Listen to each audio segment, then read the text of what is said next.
I heard a gunshot and then I seen everybody come out screaming and crying. Neighbor Albert Tony today describing the frightening scene outside his apartment early this morning. A 13-year-old boy visiting a neighbor's apartment is shot and critically wounded, allegedly by the 13-year-old boy who lives at the apartment with his family. It was horrible. It was chaos, just running and crying, and it was chaos. When officers arrived on scene, they found a 13-year-old juvenile that was suffering from a gunshot wound, and he was in critical condition.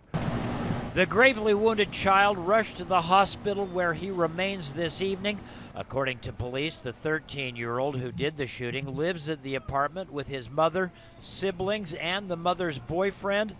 The mom and several other children, ages 10 to 18, reportedly at the apartment at the time, and the weapon used said to belong to the mom or the boyfriend.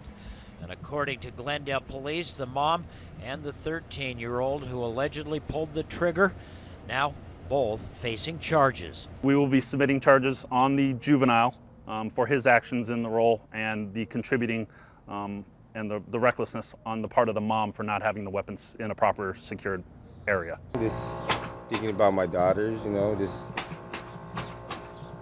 kind of scared. You got a parent at home and the kids are in the living room playing with guns. And it's just sad.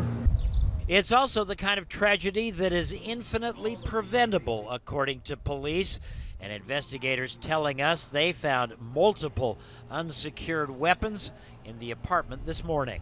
I'm liable for every round that comes out of my gun. If you're going to be a gun owner, you have to be responsible on where you put it, where you set it down, and you just can't take a momentary lapse because you never know who's going to take access to that gun.